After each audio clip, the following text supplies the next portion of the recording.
guys, it's Alex, and today I'm here with my honorable mention Best Books of the Year list.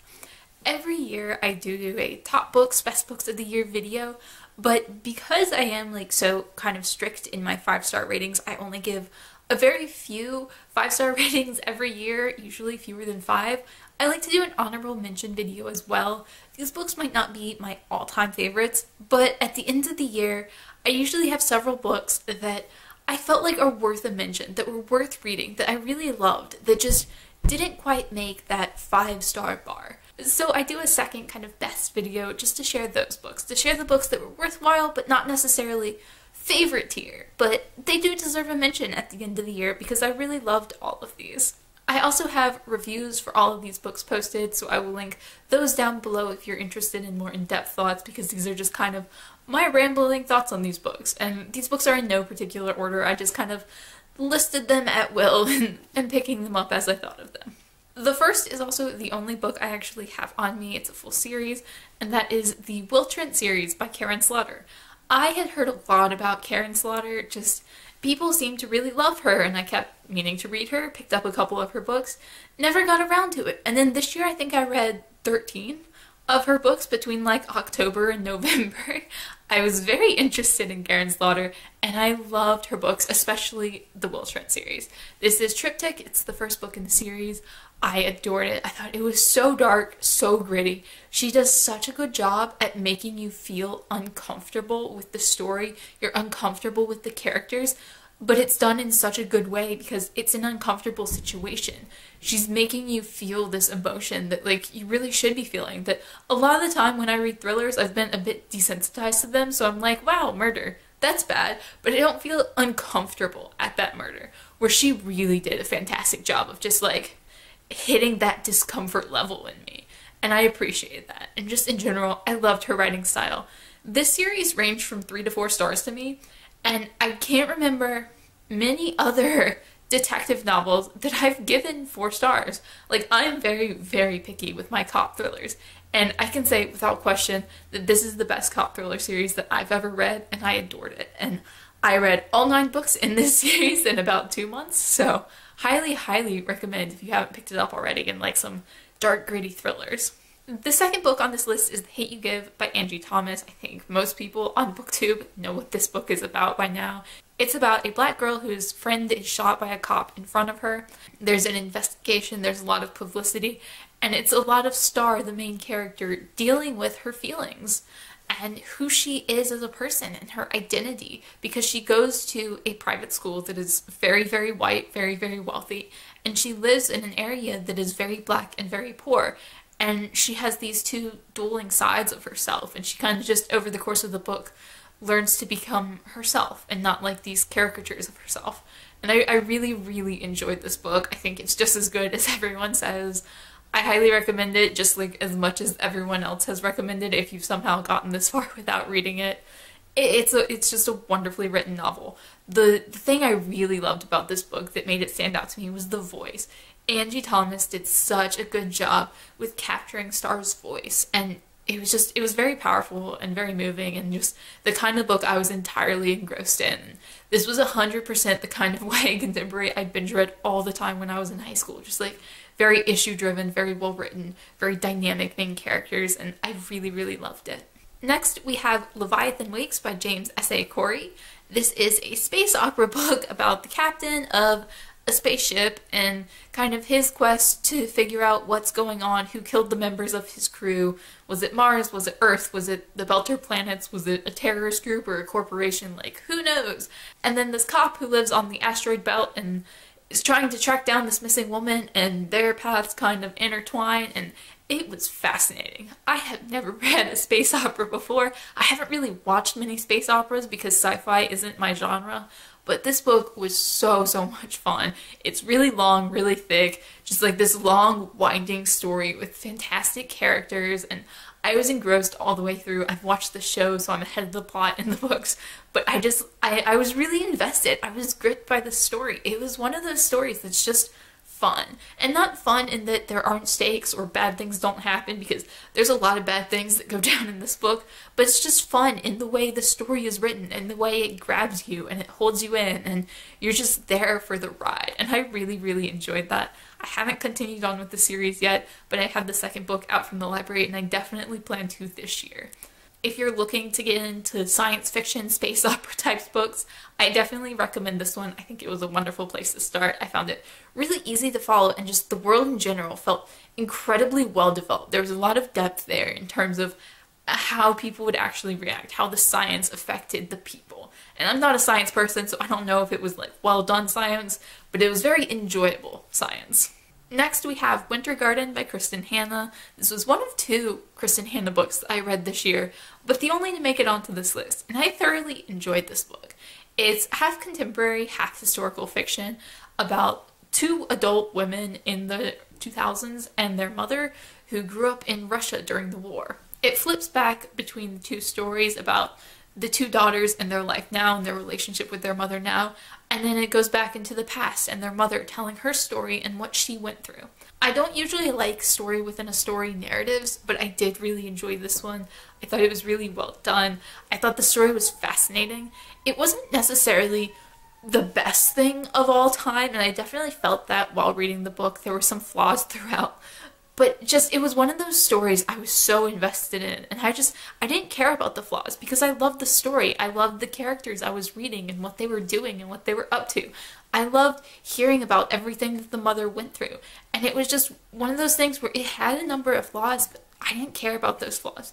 And if a story makes me not care about the flaws, then it's already succeeded for me. I would definitely recommend this to fans of Kristin Hannah, because I know she has some other popular books, but just fans of historical fiction in general I think would really enjoy this.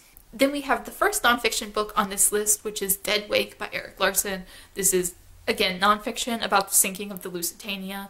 It deals a lot with like the build up to World War I and just specifically how the sinking of the Lusitania came to happen, every detail that led up to the sinking of the ship, and then everything that happened after. I thought it was really well done. It was just a well-crafted story. It was incredibly informative. I have never read much about World War I. It's not really a topic that I gravitate toward, but this book kind of did shatter some preconceptions I had. Like, I thought the Lusitania had kind of led to the US's involvement in World War I. I thought that was kind of like the tipping point of like, okay, now we're joining the war. And it really wasn't. It happened like years before we joined the war. But it was a really well done book. It was so detailed, and Erik Larson is a good writer, but I feel like he's an even better researcher, and I highly recommend this if you're interested in historical nonfiction. If Beale Street Could Talk by James Baldwin. It's almost a classic, I could say, American novel about a young man who is accused of rape, who's sent to prison, who is convicted, I believe, of rape, and he says he didn't do it, and he is innocent of the charge, but because he is a black man and the cops are white, he's imprisoned anyway. This takes place in the 60s or 70s, I believe, I can't remember which, and it's told mostly from the perspective of his girlfriend, who is pregnant with their child. I really enjoyed this book, specifically for the voice. James Baldwin captures voice so well, and he makes these fully formed characters mostly just from their voices. Like, I could hear them talking in my mind when I was reading the book, and that isn't something that I feel a lot in books. It was so well done, and it was just one of those books that I didn't mean to read it as quickly as I did, because I do think he's an author who you really have to read slowly to kind of absorb everything that he's saying, because he says a lot in a very short period. But it was a book that I was just like addicted to. I just kept picking up. I'd put it down after 10 pages and be like, okay, I'll take a break and just like reflect on that. And then in another like 5 seconds, I'd be picking it up to read some more, because it was so good and so addictive, and just like this very slow story, because most of it takes place over a very short period of time, just about this young girl who, her boyfriend is in prison. She's pregnant with their child. Nothing that's happened is her fault, and she's dealing with all of these negative, horrible things that are happening to her just randomly, basically. And it's such a well-crafted book that I highly recommend. Then I read Orphan Monster Spy by Killeen. This is a young adult historical fiction novel set in World War II Germany. It's about a young Jewish girl who becomes a spy for an Englishman, and she winds up going to an elite German girls' school and going undercover as an elite German girl. It's a very action, fast-paced novel. And normally that's not something I gravitate towards. I do like very, very slow character-driven stories, since that's like a lot of what's on this list. But I do think this book just captured everything so well, and the pacing was so good, despite the fact that it was an action, fast-paced story. It flowed so smoothly, and I really enjoyed that. Like, I just sat down and read this book like all in one sitting practically, because I just adored it. I almost gave it 5 stars just because that was how much I loved it, even though it's definitely not my kind of thing, not the kind of thing I would usually really love, but I thought it was incredibly well done. I love the characters. There is going to be a sequel of this that I think is supposed to come out in 2020 sometime, and I'm so excited for it because I do think it's going to be amazing. And this was a book that needed a sequel, not because the story hasn't ended yet, but just because there's so much more story that could happen to these characters. And it was a book that you could really see that. Like, you could see that, like, they could have more. Like, it could function as a standalone, but it could also be so much more. And I think if a book leaves me feeling like that, it's done its job incredibly well. If you like young adult historical fiction, if you like action, fast-paced spy stories, I definitely recommend it. It felt more realistic than most stories of its genre, I think. Because a lot of the times I do feel like those stories hit on melodrama, they hit on things that are not super realistic, and this book walked that line really well of, this isn't realistic, but here's some reasons why it could possibly happen. And I actually bought into this story and cared about it and got invested in it more than I usually would have. Then we have All the Walls of Belfast by Sarah J. Carlson. This is a young adult novel about 2 kids in Belfast. They live on both sides of the wall. One is a Protestant boy, and one is the daughter of a man who used to be in the IRA. The girl's American. She's just going over there to meet her father for the first time since she was a baby. Her mother ran away to America. And the story is a kind of Romeo and Juliet romance between them with a lot of politics. I really loved this book. It did have its flaws, and I do think the biggest issue was that I just wanted more time for the author to deal with some of the issues in the book, but it was so well done. I loved the politics of it. I love the 2 main characters. I thought as individuals, they were incredibly well developed. I love their family situations and both of their perspectives on the world. Because the girl is American, she doesn't experience the politics the same way that the boy does. The boy has grown up as a Protestant in Belfast. He's grown up on the other side of the wall. He's grown up having battles with the IRA, having battles with other Protestants, and this is very much a part of him as a person. Whereas for the girl, this is something that she's Googled and read for 5 minutes on Wikipedia.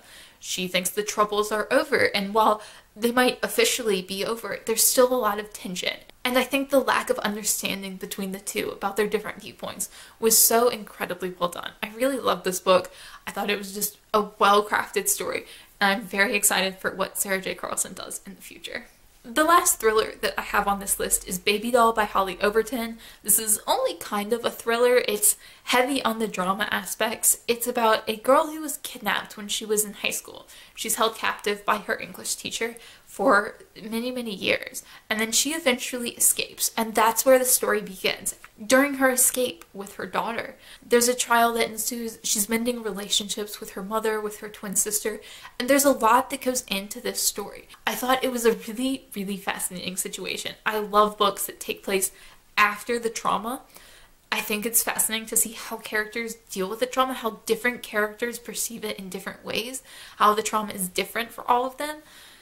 And I just thought this book was so well done. It was so fascinating. I really enjoyed it. I do plan to read more from Hollie Overton because this book just was one of those addictive books that I couldn't put down. I read it all in one sitting. I was up half the night reading it because I just needed to get to the ending to see what would happen. And it was such a fun thriller that I definitely recommend, especially if you're trying to get into thrillers, because I don't think this one gets as dark or as intense as a lot of thrillers do.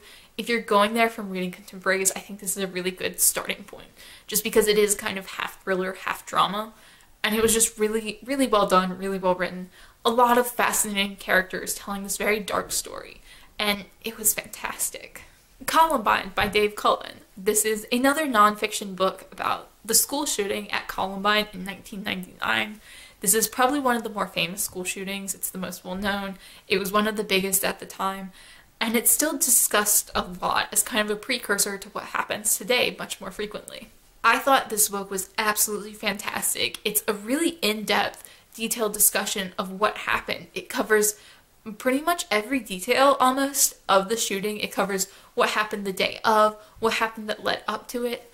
It also covered what happened after, the aftermath of both the trauma of the victims and their families, as well as a lot of lies that were perpetuated by the media, a lot of falsehoods that just came out and were sometimes myths for years. He covers so much of that, and I think Dave Cullen has a unique perspective because he was one of the reporters who was there the day of the shooting. He was one of the first reporters on the scene, and he's covered Columbine ever since. And I just thought it was a really well done book. It's definitely incredibly dense, but I really appreciated that. It was one of those books I felt accomplished after I finished it, even for how much I really enjoyed it. So I'm not sure I would recommend it to anyone who's just like casually interested, but if you do like kind of dense nonfiction, if you're very interested in Columbine, I think it's a fascinating book and definitely worth a read. The Casual Vacancy by J.K. Rowling. This is an adult contemporary about a small town and all the politics and petty small town dramas that go down. One of the council seats is open suddenly when one of the members unexpectedly dies, and there is an election to replace him. This book is just bitter. Everyone in this book is bitter and petty and selfish and self-absorbed and just not good people. There are no nice people in this book. I think there were maybe 2 characters that I was neutral on, and everyone else I actively disliked, but in such a wonderful way. It was fascinating. I loved reading about all these different characters. I loved how bitter they were and how negative they were. I just loved reading about all their little petty dramas, and it was so wonderful. Like, I love reading about unlikable characters when they're fully fledged characters, when they're not just evil, because no one in this book was evil. It was all a lot more mundane than that. They were just boring, petty, crabby people, and it was fascinating. I definitely don't think this is a book for everyone. It was painfully slow-paced and just this miserable small town drama, and I loved every second of it. I thought it was fascinating. This is definitely a book that I will reread in the future, and if you are someone who likes very slow-paced books full of a cast of miserable, unlikable people, I definitely recommend it. Otherwise, you might want to steer clear, but there are some people out there who really love this book. Next, we have Born Survivors by Wendy Holden. This is a nonfiction book about the Holocaust. It focuses on 3 specific women who were pregnant while they were at Auschwitz. It covers each of those women's lives as well as their child and what happened to them after the Holocaust. I found this book fascinating. It was kind of a little bit dry at points, but I loved reading about each of these women's lives. I think it's something interesting that isn't discussed very much. Just the children who were born during the Holocaust, the Jewish children who were born in camp sometimes. I thought it was really well researched. I thought it was fascinating. It's definitely a book that I would highly recommend if you're interested in reading more about the Holocaust. It was a very different perspective than what I usually see, and it covered a lot of different topics because what pregnant women went through at the time was very, very different. Like what they had to hide, because if you were pregnant, that was a bad thing. Like you often got sent to doctors to be experimented on, or you were just killed immediately. And it was a wonderful book. It was really well researched, and I would highly recommend. Finally, the last book on this list is not actually a book at all, but an author. I was going to choose Into Thin Air by Jon Krakauer for this list, but then I decided to scrap that and just put Jon Krakauer in general.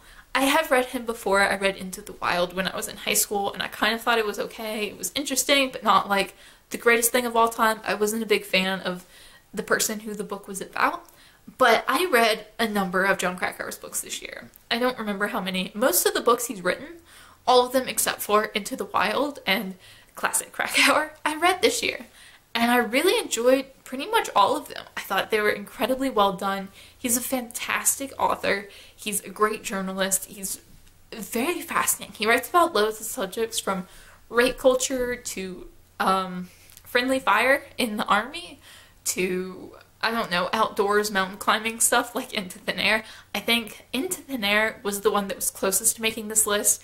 It's about his climbing Mount Everest in one of the deadliest seasons and a lot of people in his party who actually died. It's a fantastic book.